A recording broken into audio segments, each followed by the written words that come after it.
격려의 박수를 드리겠습니다. 저희가 이제 이런 것들이 하나하나 시작되는 단계에 있어요. 뭐 이제 아마 대형교회나 세련된 교회를 보신 분들은 알겠지만 이게 되게 당연하고 의무적인 그런 영상 보고 이런 것들인데, 이제 우리 교회는 하나하나 이제 새롭게 시작되는 그런 과정이 있습니다. 저희 청년부 위해서 기도 많이 해주시기를 바랍니다. 제가 늘 그러죠. 네, 재정이 있는 곳에 우리 마음이 있다고. 기도만 하시지 마시고, 네, 격려할 때마다 이렇게 같이 많이 좀 화이팅하라고 여러 가지 후원도 잘 부탁드리겠습니다. 오늘 우리에게 주신 하나님의 말씀은 창세기 38장 1절에서 11절입니다.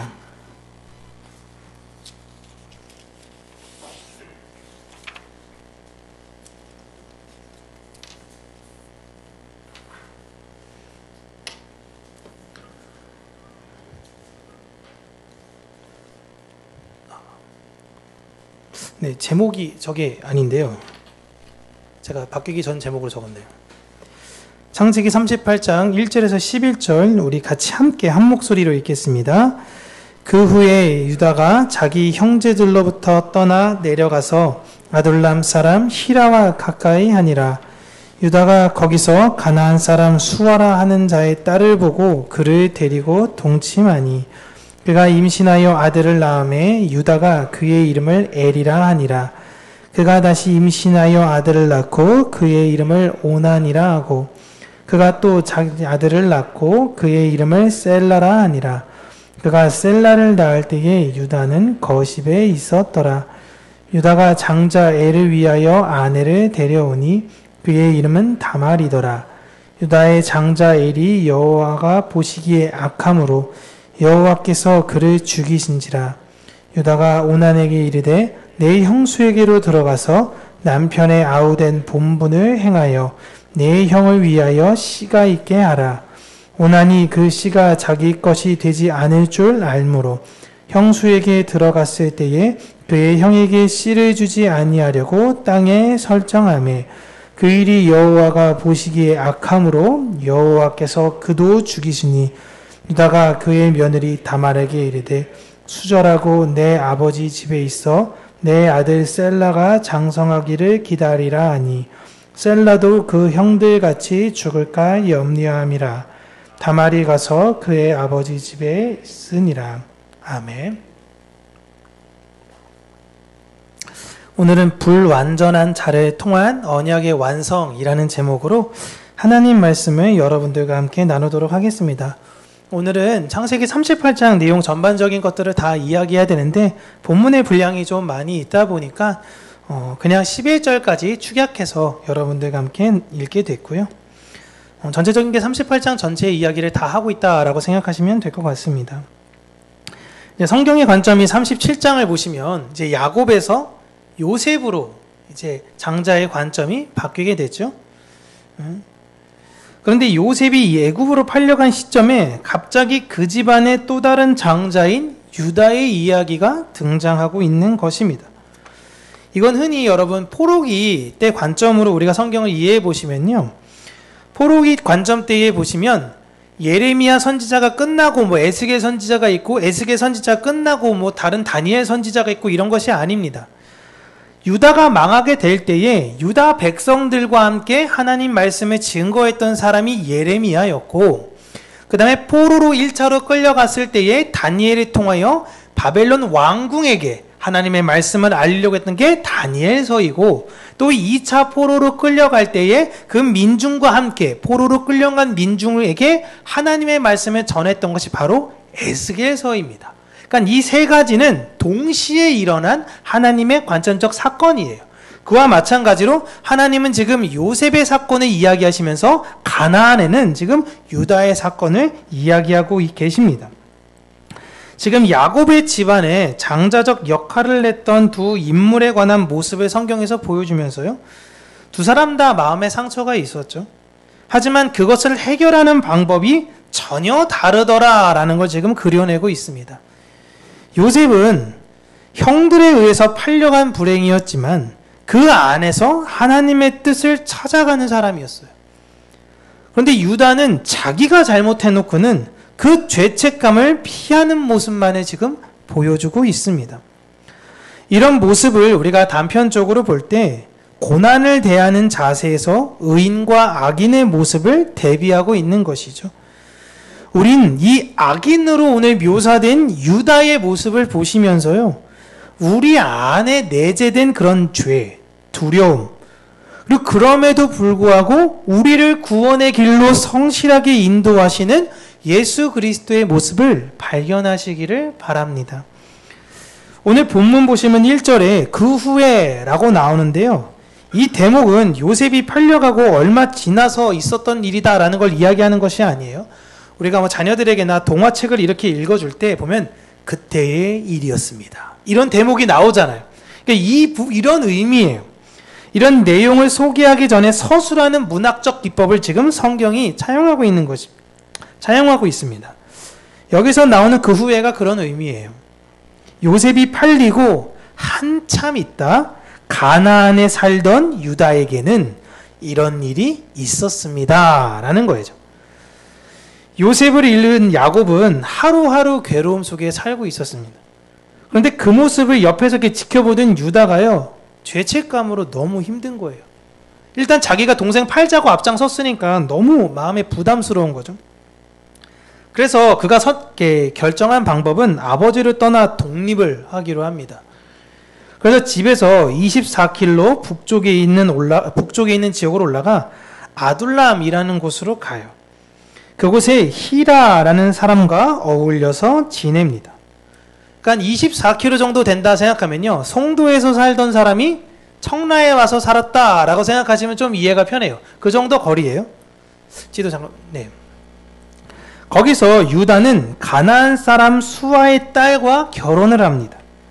그러니까 유다는 여러분 진짜 아빠를 떠날 생각이었어요. 죄의 무게가 너무 무거운데 아빠한테 사실대로 내가 겪었던 잘못을 고백하려고 하니까 그러면 일이 너무 커질 것 같아요. 그러니까 일단은 이거를 감당할 자신이 없으니까 회피한 겁니다. 그 회피가 난 이제 버림받아도 돼, 언약의 가문과는 상관없는 삶을 살 거야 라는 결정을 유다가 스스로 내린 거예요.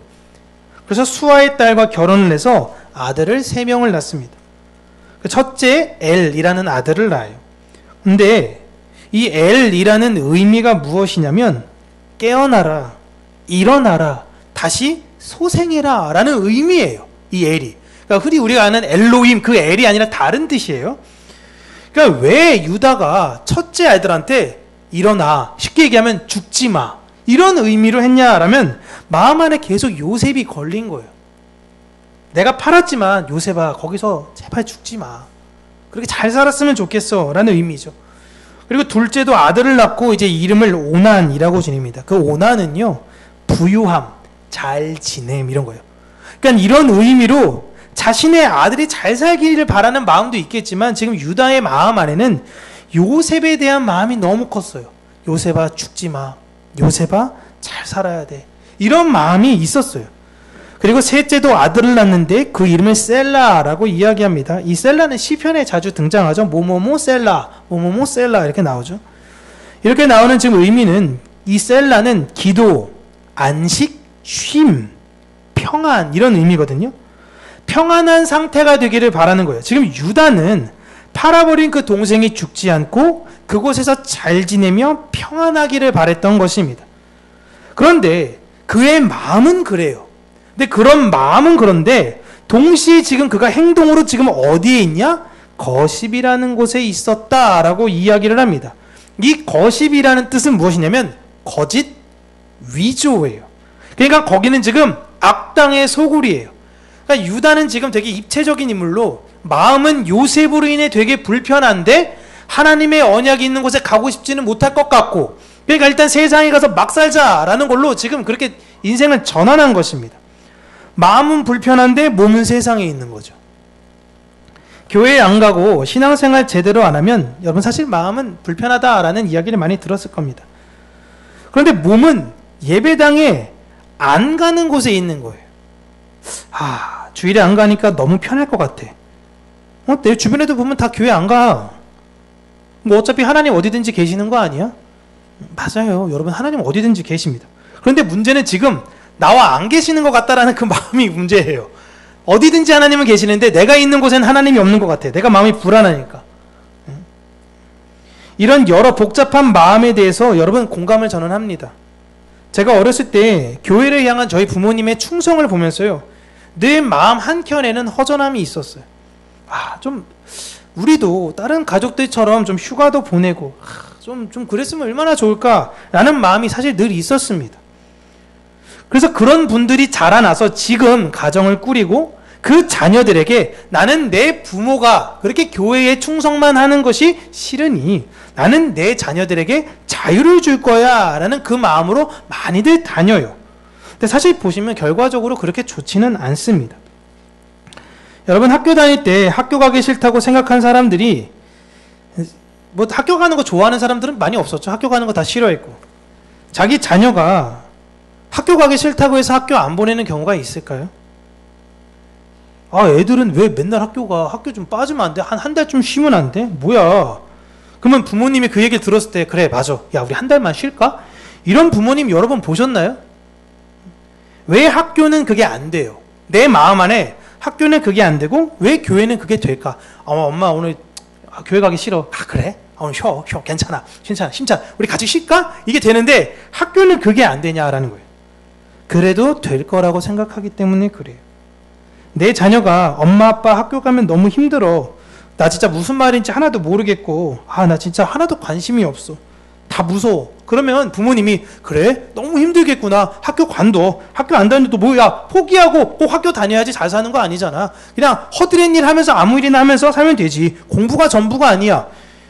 자녀에게 여러분 이렇게 이야기하실 수 있는 부모님이 있나요? 왜 그렇게 학교는 보내려고 하는 거죠? 이게 이 세상에 사람 구실을 할 수 있는 성공을 위한 아주 최소한의 것이기 때문에 그런 거예요. 아주 기본적인 것이니까. 그렇다면 그 생각으로 왜 교회에는 가지 않죠? 교회는 내 성공과 상관이 없기 때문에 그런 것입니다. 하나님도 못 믿겠는데 불편한 거예요. 하나님이 계시는 것이 진짜 믿어지면 사실 여러분 교회는 안 갈 수가 없습니다. 사회 관계망이 발전되기 전에 시대는 사실 내 주변에 좋은 교회가 없으면 어쩔 수 없는데 지금은 사실은 아니에요. 이제는 핑계댈 수가 없게 된 시대가 되었어요. 전 여러분 하나님이 분명히 살아계시는 것을 믿습니다. 그리고 이 길이 진짜라고 믿어요. 그런데 어떻게 교회 안 나오고 세상에서 편하게 지내라고 이야기할 수가 있겠어요? 마음이 다 들어가요. 마음이. 근데 그렇다고 해서 어떻게 머리끄댕이 잡고 교회 데리고 올 수도 없는 노릇 아닙니까? 여러분 이게 소영이가 나중에 교회 안 간다 그러면요 제 마음이 어떻겠습니까? 예? 야 그래도 아빠가 목사인데 그러면 안 되지 니가 하면서 온갖 회유며 협박이며 하는 걸 다 하지 않겠어요? 하지만 어쩔 수 없죠. 하나님께서 그렇게 하신다면. 그런데 저는 이것이 진짜기 때문에 그 사람들이 나오지 않을 때에 마음이 상 아파요. 근데 여러분 생각해 보세요. 내가 교회를 안 가. 내가 교회를 안 다니고 있어. 그런데 내 주변에 나한테 아무도 교회를 가자고 안 해. 분명히 이 사람들 다 교회 다니거든요. 근데 나한테는 아무도 교회를 가자고 안 해. 이게 더 무서운 거예요. 이게 청소년이 학교를 안 가고 있는데 주변에 어른들이 학교를 가라고 아무도 안 해요. 그게 사실 진짜 더 슬픈 얘기죠. 근데 여러분 보시면 알고 보면 죄를 가지고 있는 사람들이 더 두려움 가운데 살고 있습니다. 지금 유다가 여러분 그 두려움 가운데 살고 있는 거예요. 그러니까 가고도 싶어요. 언약 안에 가고도 싶은데 내 지은 죄가 너무 무거우니까 감당하기는 어렵겠고 어차피 내 인생 이번엔 망했어. 그러니까 그냥 내 마음대로 그냥 사는데 내 안엔 요셉에 대한 불편함도 남아있고 이러지도 저러지도 못하는 상황 가운데 지금 유다는 살고 있는 거예요. 그렇게 사는 중에 첫째인 엘이 이제 좀 장성하게 돼서 다말이란 여인과 결혼했습니다. 여러분 보시면 유다가 얼마나 오래 살았는지 아시겠죠? 애를 낳고 애가 장성해서 결혼할 때까지 지금 아버지로부터 독립해서 산 거예요. 엄청 오랜 기간에 살았습니다. 이 다말이란 여자는 아마도 이제 딥나 지역에 살고 있던 여인인 것 같아요. 그런데 이 엘이 하나님 보시기에 악한 일을 내서 하나님이 죽이십니다. 내용은 나와 있지 않아요. 그냥 하나님이 죽이셨습니다. 그렇게 형이 아들이 없이 죽으니 동생인 오난이 형의 기업을 이어주는 고엘 제도를 행했어야 해요. 여기서 고엘 제도는 제가 지난주에 세 가지를 이야기했었는데, 첫 번째는 땅과 몸값을 대신 지불해 주는 거, 두 번째는 대를 이어주는 거, 세 번째로는 대신 복수해 주는 거, 이 세 가지를 말씀드렸는데 그 중에 두 번째예요. 대를 이어줘야 돼요. 형의 재산이 잘 계승될 수 있도록 동생이 그 역할을 해줘야 돼요. 그런데 보시면 이제 형인 엘이 죽습니다. 형인 엘이 죽고 나서 오난이 실제적 그 집안의 장자가 됐어요. 그런데 다말이 아들을 낳아서 임신하게 되면 아버지의 유산을 이제 다말의 아들과 나눠 가져야 돼요. 그래서 다말에게 고해를 행하는 척하면서 임신시키지만 않으려고 합니다. 그 행위를 보시고 하나님이 오난 동안 죽이세요. 이제 여러분 유다에게 있어서 아들 하나 남았습니다. 그런데 이 일이 이 엘과 오난이 악해서 하나님께 벌 받는다고 유다는 생각하지 않았어요. 도리어 다말이 남편 잡아먹는 며느리구나 라고 생각했어요. 그래서 아직 어린 셀라를 지키기 위해 다말을 친정으로 돌려보냅니다. 그래서 나중에 유다가 딥나 지역 갔다가 또 다말을 만나게 되는 거예요. 그 딥나라는 지역은 유명한 양털 깎는 지역이니까요. 그렇게 이 먼 지역까지 다시 돌려보내면서 셀라가 크면 부를게, 그냥 거기 잠깐 있어 라고 약속을 합니다. 지금 여러분 다말은 완전히 소방 맞은 거예요. 완전 소방 맞았어요. 당시에 여러분 남편을 잃은 여인들은 그냥 소방 맞는 걸 넘어서서 그 과부들만 입는 옷을 입었어야만 했습니다. 그걸 반드시 입고 다녀서 처녀들과 구분을 지었어야 돼요. 이 수치심이 엄청나지 않겠습니까? 여자들만 그 옷을 입어야 돼요. 특별히 남편이 죽은 여자들만. 지금 다말이 짐 다 싸들고 친정 왔을 때에 다말의 마음이 여러분 어떻겠습니까? 그 친정 분위기는 또 어떨 것 같아요?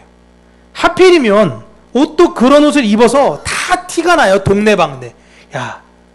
저 집 딸내미 돌아왔는데 제대로 역할도 못하고 이러면서 동네방네 사람들이 다 손가락질하는 거예요. 그러면 사실 여러분 집안에서 좀 내 딸 감싸주면 좋잖아요. 여러분 조선시대 때도 보면요, 이렇게 소방 맞아 온 사람들을 집안에서 잘 감싸주던가요? 집안의 수치 나가 뒤져버려 막 부모들이 오히려 더 그랬어요. 여러분 다말은 정말 하루하루 눈물과 괴로움과 진짜 이렇게 살았습니다. 그럼에도 불구하고 소망이 하나 있었어요. 뭐예요? 셀라가 크면, 그래 셀라가 크면 시아버지가 날 다시 부르실 거야, 이런 소망을 가지고 하루하루 참았어요. 그런데 분명히 자기가 달력 찢어가면서 다 계산할 거 아닙니까? 이때쯤 되면 이제 성인이 될 거라는 거. 성인이 됐어요. 근데 다말아 자기를 안 부르는 겁니다. 이상하네, 시아버지가 날짜를 착각하셨나? 계속 지나려도 안 부르는 거예요.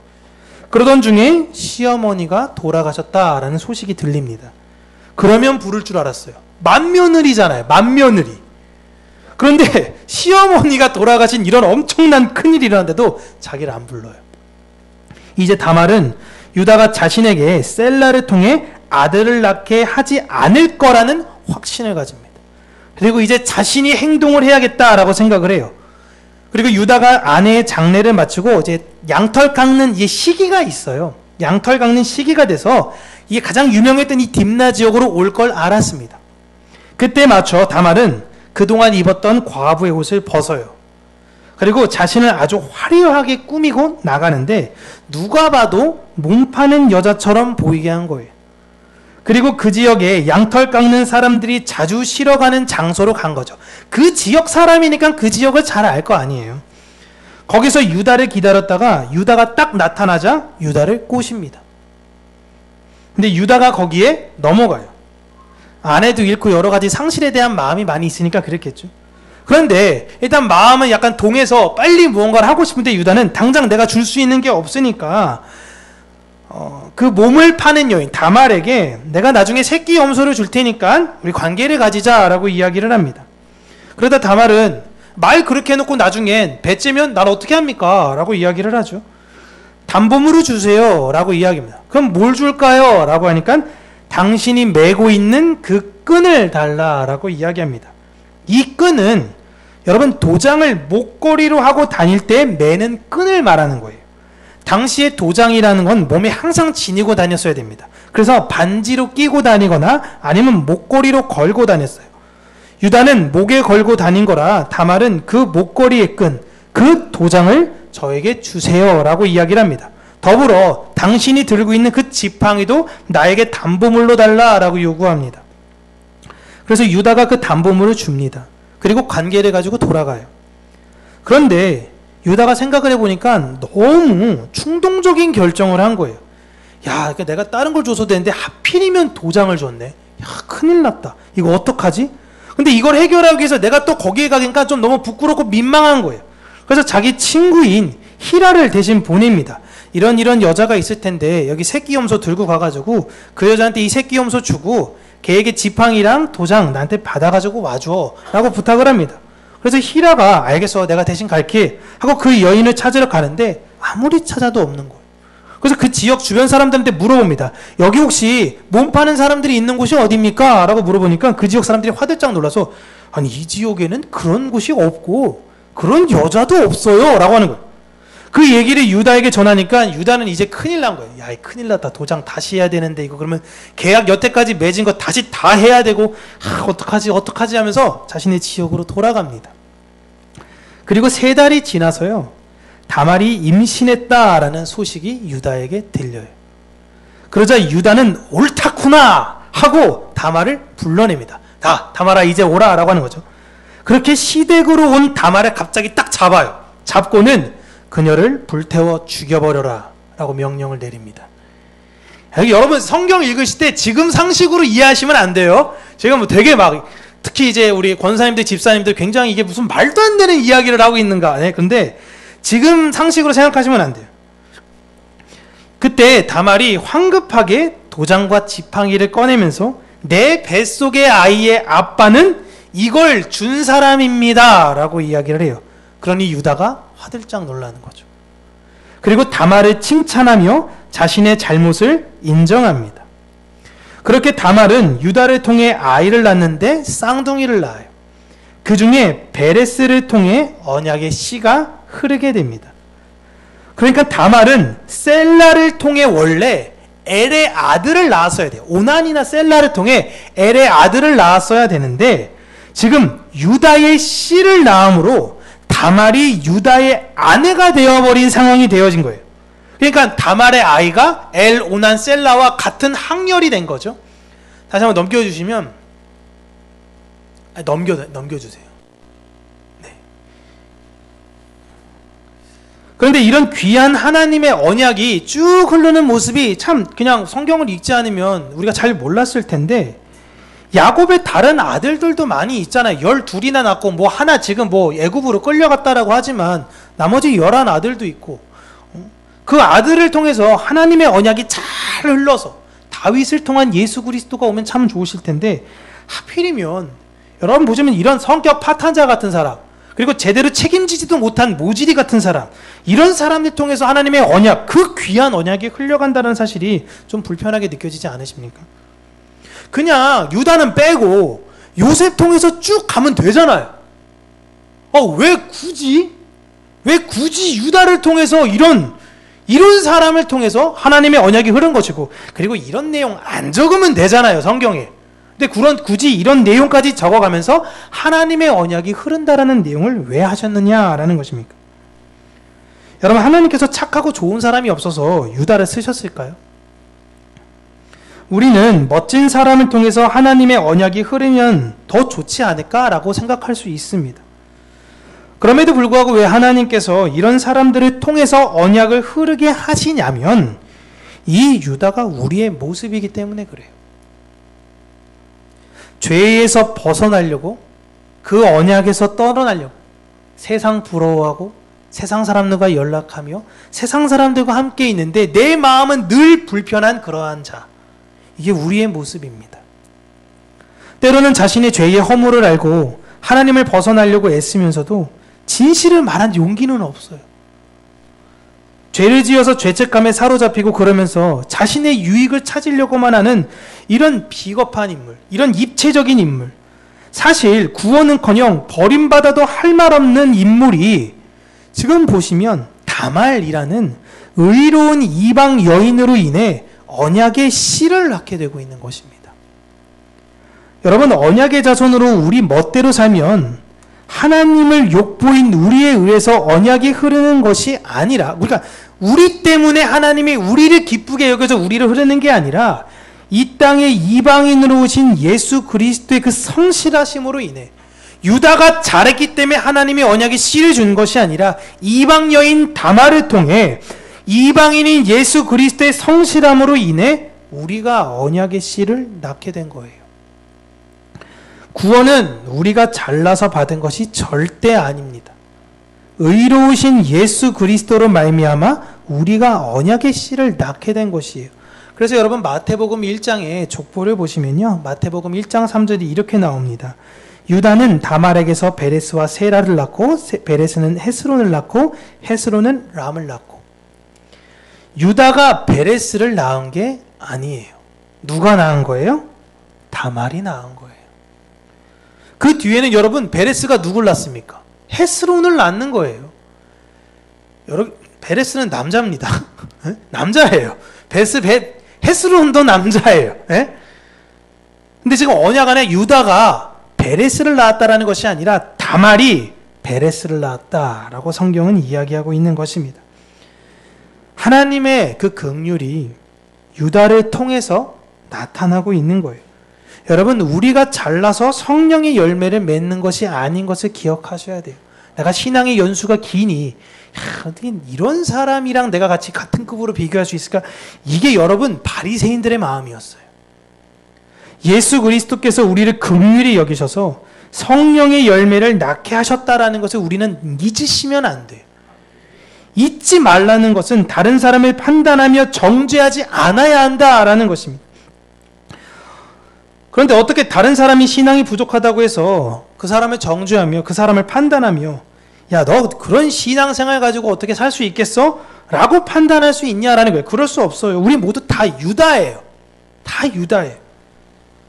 이름 똑같죠? 예수님 배신한 사람도 유다죠. 주의 낯을 피하고 그렇게 막 자기는 비겁하게 살다가 갑자기 집안의 기강과 질서를 잡겠다며 며느리는 서슴치 않고 살해하려는 이런 그냥 책임감도 없는 비겁한 존재.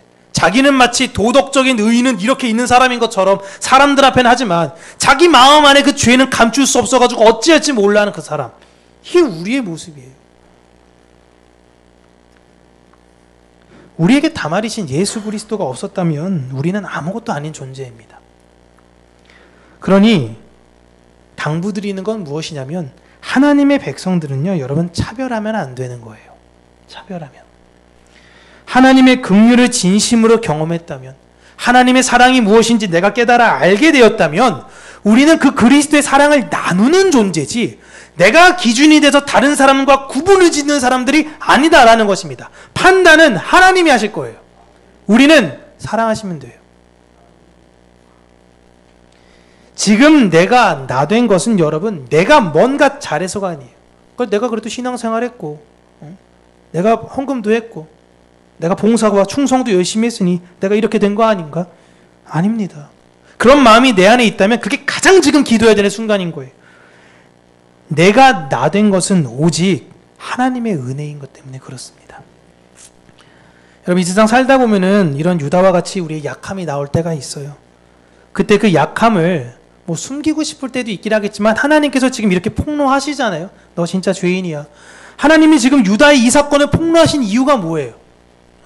우리의 삶에서도 우리의 연약함을 하나님께서 폭로하신 이유가 있어요. 우리를 망신 주려고 하는 것이 아니에요. 하나님의 긍휼과 사랑이 무엇인지 알아야 된다.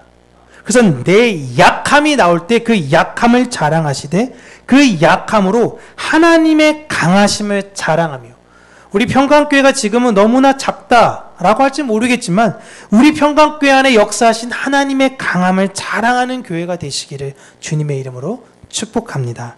기도하겠습니다. 참 좋으신 하나님 아버지,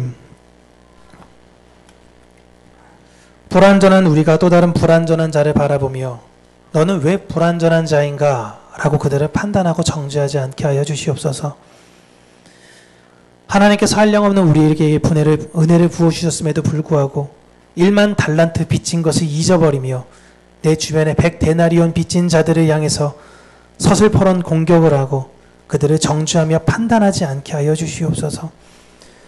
우리 평강교회가 주의 은혜와 사랑을 알아 스스로가 유다와 같다라고 고백을 하며 하나님의 언약에 늘 감사하고 그 언약에 빚진 자로 살아가는 교회가 되게 하여 주시고 이 주변 가운데에 하나님의 사랑과 이웃의 사랑을 온전히 증거하는 교회가 될 수 있도록 하나님 은혜 주시기를 간절히 간구하고 소원합니다. 우리 안에 있는 하나님을 향한 그 온전한 마음이 세워지는 자들이 되게 하여 주시고 하나님의 사랑을 자랑하며 하나님의 사랑을 기뻐하며 더불어 함께 은혜를 나누어가며 세워져가는 교회가 될 수 있도록 은혜 허락하여 주시옵소서. 예수님 이름으로 기도합니다. 아멘.